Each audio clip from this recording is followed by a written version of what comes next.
Jimmy Henchman was born James Rosemond on February 5, 1965 in Brooklyn, New York. His parents Constantine and Andrea Fraser Rosemond had a two-parent home which also included his three brothers and his sister, Naj. Rosemond's criminal career began at the age of 16 when he was arrested for bike theft. That arrest resulted in his incarceration at Rikers Island in the C-74 Juvenile Detention Center, where he would meet other future career criminals, such as Kelvin 50 Cent Martin. While incarcerated together, Rosemond was known by the nickname Ace, and Martin was given the name Little Bastard.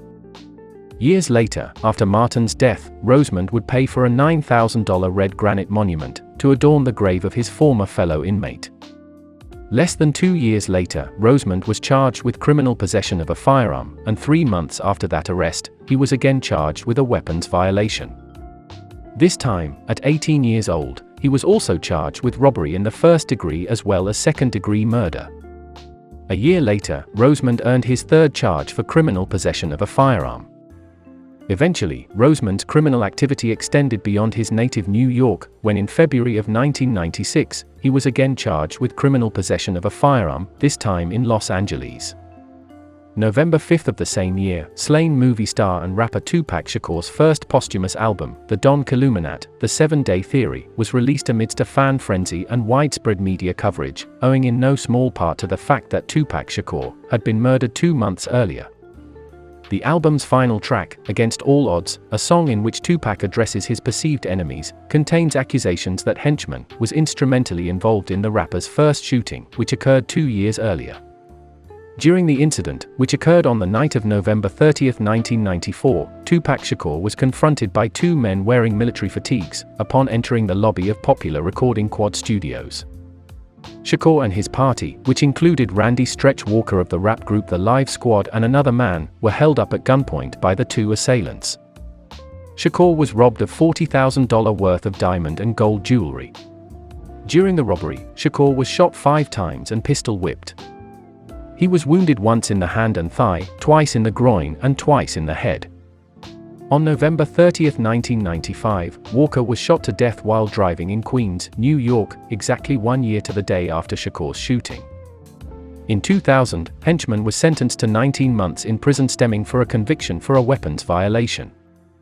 Despite his lengthy arrest record, Henchman was also an enormously successful music industry executive.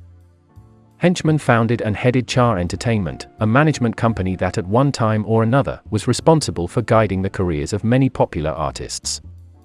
On January 21, 2005, Henchman accompanied his client, rapper The Game, to an interview with DJ Xzulu of Maryland radio station 93.9 FM. Both Henchman and The Game were charged with second-degree assault following an attack on the DJ, reportedly instigated by teasing Henchman about his Bluetooth earpiece. While the charges against The Game were dropped, in February 2006, Henchman was sentenced to 5 years suspended and 3 years of probation, following legal proceedings, which reportedly included rapper Queen Latifah testifying as a character witness on Henchman's behalf. In early 2007, Henchman's son, James Jabulani, 14 years old at the time, was allegedly slapped by rapper Tony Yayo and his associate, a member of the Blood Street Gang, Lowell Fletcher.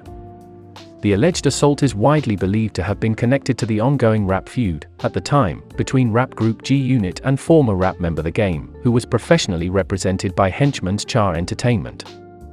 On March 24, Tony Yayo was arrested and charged with assault for the incident. On April 18, 2007, the home of Yayo's mother was targeted in a shooting in what is believed to be retaliation for the assault of Henchman's teenage son. Dave Lighty, brother of late G-Unit manager Chris Lighty, was assaulted in a Razor attack and Tony Yayo's Bentley was shot at in Harlem. A bulletproof vehicle belonging to G-Unit was also torched as well in what authorities allege as further retaliation in the feud. In February of 2008, prosecutors dropped the charges against Tony Yayo, citing insufficient evidence. Fletcher, meanwhile, was shot to death in the Bronx on September 27, 2009, in what authorities believe to be more retaliation for the alleged assault on Henchman's son. A 2010 article by Alison Gendar in the New York Daily News alleged that Henchman had acted as a cooperating witness with authorities on more than one occasion. In 1996, while serving time for narcotics and weapons charges in North Carolina, Henchman reportedly notified authorities that 4 of his fellow inmates had invited him to participate in a planned escape attempt. In 1997, Henchman reportedly cooperated with authorities in order to gain leniency for bail-jumping charges back in New York. Allegedly, he described how staff members at the correctional facility in which he'd been detained altered official documents so that he could appear to post bail legally. Henchman and his attorney, Jeffrey Lichtman, who has also served as defense counsel for John Gotti Jr., have since denied accusations that he has ever acted as an informant, and point out that he never signed a cooperation agreement. Lichtman has stated he met with federal prosecutors for a single session, but there are plenty of reasons people meet with prosecutors. His lawyer at the time inflated what happened in an attempt to get a better sentence, and it didn't work. The fact is, prosecutors later claimed he flat out lied to them, and they weren't happy about it, Lichtman concluded. In June 2010, the DEA concluded its investigation of Henchman by issuing a warrant for his arrest on drug trafficking charges. After going into hiding for a month, Henchman was trailed to the W Hotel in Manhattan by authorities, and arrested after a brief chase on foot, during which he chipped a tooth, after being wrestled to the ground by federal marshals. On October 6, 2011, Henchman's older brother, Kessner Rosemond, was sentenced to 12 years for drug trafficking offenses that were connected to the organization, headed by his younger brother. In 2011, Dexter Isaac, a convicted felon sentenced to life for murder, began cooperating with agents for the Drug Enforcement Agency and prosecutors that were investigating Henchman for drug trafficking. Isaac, who is currently serving his life sentence at the Metropolitan Detention Center, Brooklyn, confessed to prosecutors that he was in fact the triggerman during Tupac Shakur's 1994 shooting. Isaac informed investigators that he and an accomplice perpetrated the robbery and shooting of Tupac Shakur at the behest of Henchman for a $2,500 cash payment and all of the jewelry on the wrapper but one of 2 diamond rings. According to Isaac, Rosemond wanted to present one of Shakur's diamonds to his longtime girlfriend, Cynthia Reed, albeit in a new setting. It's worth noting that by the time Isaac came forward, the statute of limitations for the crime had expired. In May 2012, Henchman was put on trial for operating a multi-million, coastal-wide drug trafficking network following a lengthy investigation by federal and state agencies. Henchman was represented in court by attorney Gerald Shargel, who also represented famed mafia don, John Gotti. During the trial, prosecutors asserted that Henchman generated in excess of $11 million each year since 2007 in drug proceeds.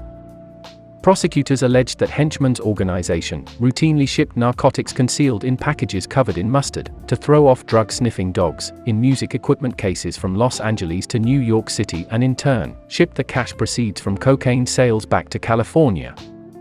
On June 5, 2012, Henchman was found guilty on all 13 charges brought by prosecutors in his federal trial for drug trafficking. He was convicted of cocaine distribution, conspiracy, money laundering, witness tampering and criminal possession of a firearm. On June 22, Henchman, born Rosemond, was formally charged with the murder of Lowell Fletcher. On Friday, October 25, 2013, Henchman was sentenced to life in prison in Brooklyn Federal Court. He was also ordered to forfeit cash and assets totaling $14 million. In November 2013, it was revealed that a federal informant, listed as CW on federal documents to protect the witness identity, confessed to being the triggerman behind the 2005 shooting of music mogul, Suge Knight. The informant told investigators that he shot Knight, head of the Death Row Records music label, on orders from Henchman for a $10,000 payment. The informant stated that Henchman personally supplied him with the gun used in the shooting, and that the two of them fled the scene together immediately after the assault.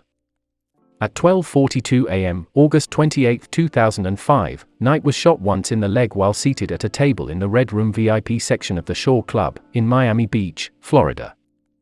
Knight was in attendance as a guest at a party being hosted by rapper Kanye West, in celebration of the 2005 MTV Video Music Awards, which was held the following night. Witnesses at the party, who did not identify the shooter, stated that at least 6 shots were fired.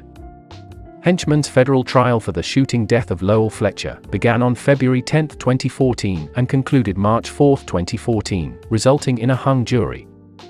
Henchman's retrial began December 2, 2014, at which United States Attorney Preet Bharara presented 35 prosecution witnesses including former Henchman associates, to testify against him.